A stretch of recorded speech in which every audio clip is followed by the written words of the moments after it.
আসসালামু আলাইকুম এভরিওয়ান। আমি নিপু। আপনারা সবাই কেমন আছেন? আশা করি আল্লাহর অশেষ রহমতে ভালো আছেন।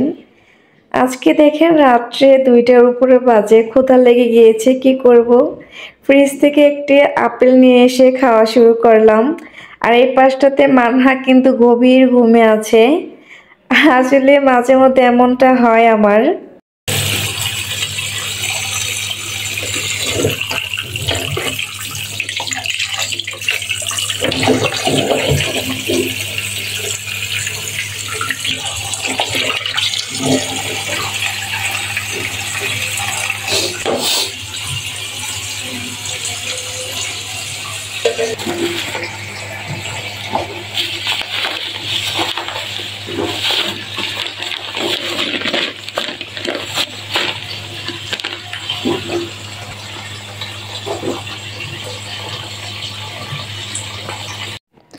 মানহার আবদার সকাল সকাল সে পোলাও খাবে আর রোস্ট খাবে। এই জন্য আমি সকল কিছু এখানে গুছিয়ে নিয়েছি। আগে থেকেই তো সব কিছু গুছিয়ে নিলে রান্নাটা করা খুবই ভালো লাগে আর কোনো ঝামেলা থাকে না। তাই আমি সব কিছু আগে থেকে গুছিয়ে কেটে বেছে পরিষ্কার করে নিয়ে নিয়েছি। আজকে রান্না করব প্লেন পোলাও আর মুরগির রোস্ট। আসলে মানহা একটু জাল কম খায়, তাই আমি প্রত্যেকটা খাবারে একটু জালটা মেনটেন করে রাখার চেষ্টা করেছি।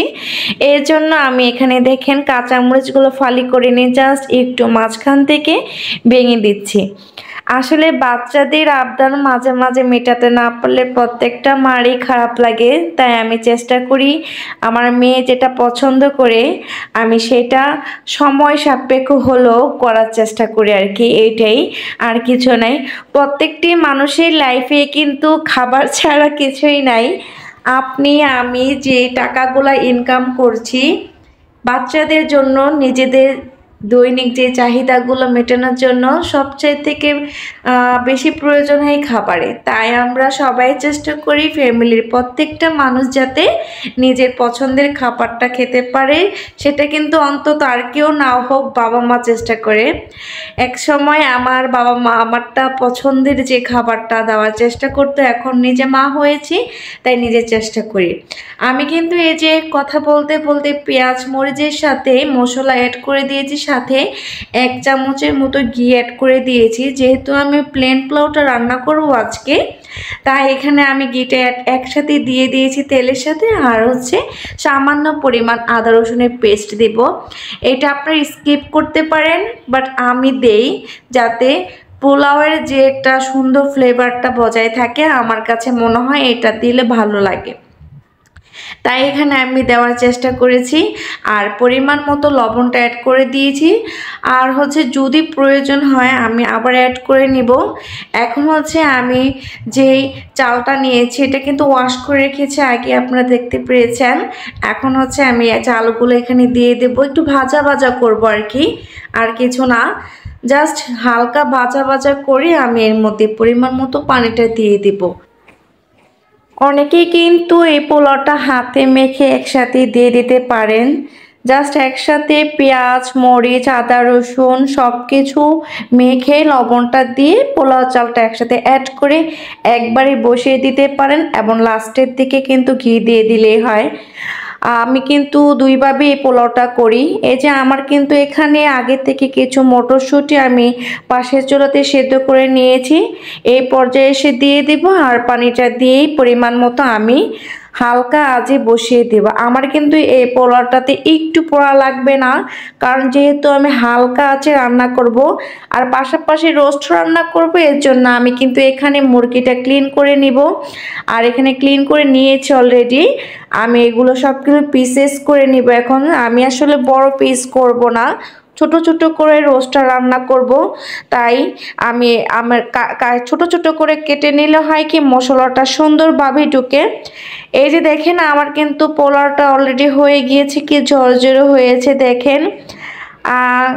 মানে ফ্লেভারটা এত সুন্দর দিচ্ছিল, আপনাদের তো আমি ভিডিওতে বোঝাতে পারছি না। বাট পুরা রুমটা আমার পোলাওর মিষ্টি একটা গন্ধে মোমো করছিল। আর ঘিয়ের যে ফ্লেভারটা বের হয়েছে আসলে খুব দারুণ লাগছিল। এই যে আমি কিন্তু পাশের চুলাতেই আমি রোস্টটা তৈরি করব। এর জন্য আমি এখানে সম্পূর্ণ যে মশলাগুলো আমি কেটে বেছে নিয়েছিলাম এখানে দিয়ে দিয়েছি। আসলে রোস্ট রান্না করার রেসিপি অনেক রকম করা যায়, আমি সবচেয়ে সহজ উপায়ে আজকে রোস্টটা রান্না করব। কারণটা আপনাকে কেন বলছি আমি সহজ উপায়ে, সেটা আমি আপনাদের কিছুক্ষণের মধ্যে বলে দিচ্ছি, আপনারা দেখতে পাবেন। এই যে দেখেন আমি রোস্টের যে রাঁধুনি মশলাটা আমি এখানে দিয়েছি। আজকে আমি এখানে বাটা মশলা ইউজ করব না, তাই আমি এখানে শুধু রাঁধুনি যে প্যাকেটের মশলাটা ওইটাই দিয়ে এখন একটু হালকা কষিয়ে নিব। আসলে হালকাভাবে কষিয়ে নিলে হয় কি, একটু যে পোড়া পোড়া যে মশলার স্মেলটা আসে ওটা কিন্তু আসে না। বেশি আঁচে রান্না করলে হয় কি, একটু লেগে যায় হাঁড়িতে, একটা স্মেল আসে, ওই স্মেলটা রোস্টের ক্ষেত্রে আমার ভালো লাগে না। আমার কিন্তু মশলাটা অলরেডি কষানো হয়েছে, আর এখানে আমি বেশ কিছু দুধ দিয়ে দিয়েছি। এটা কিন্তু ফুল ক্রিম দুধ আমি একটু পানিতে গুলিয়ে নিয়েছি, যাতে মশলাটা সুন্দরভাবে করে নেয়, অবজার্ভ করে নেয়।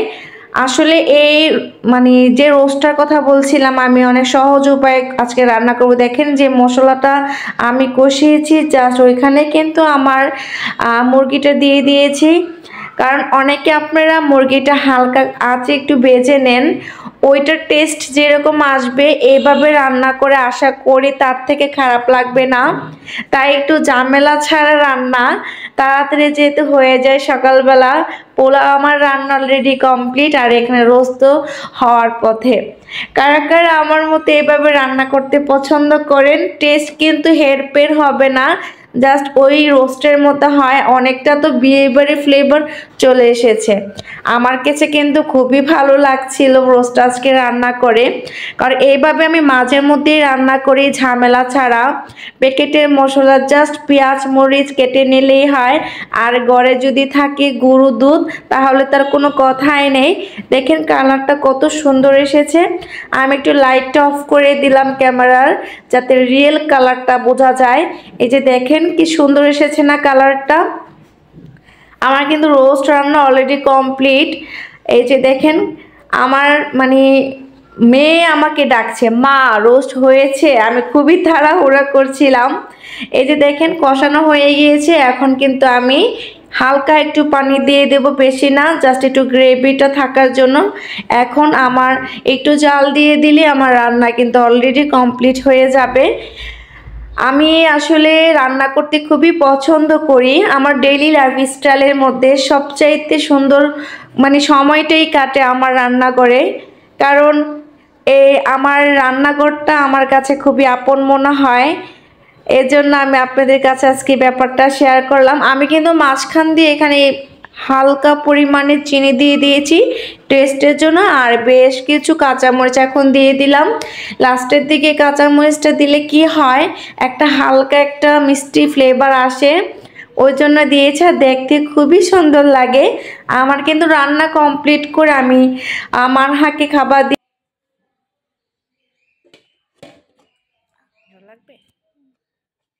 কেটে নিয়েছি।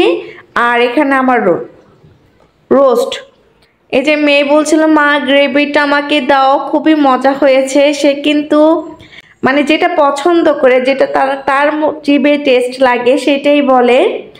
এই যে আমি কিন্তু এখানে চলে এসেছি সবাইকে খাবার টাবার দিয়ে একটু বারান্দাতে। আমার বারান্দার যে দুব্বা ফুলগুলোতে আবার ফুল ফুটেছে, ছোট ছোট ফুল। মানহা সকালে দেখে এসে আমাকে জানিয়ে গিয়েছে।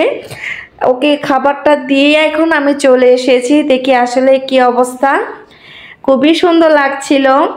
আসলে নিজের হাতে রোপণ করা কোনো জিনিসের যদি তার ফলটা পাওয়া যায়, তাতে কিন্তু আনন্দের আর কোনো শেষ থাকে না। সেই আনন্দটাই ফিল হচ্ছিল যে না, গাছগুলো বেঁচে গিয়েছে, ফুল দিচ্ছে, বারান্দার সৌন্দর্যটা বাড়িয়ে দিয়েছে, এই আর কি।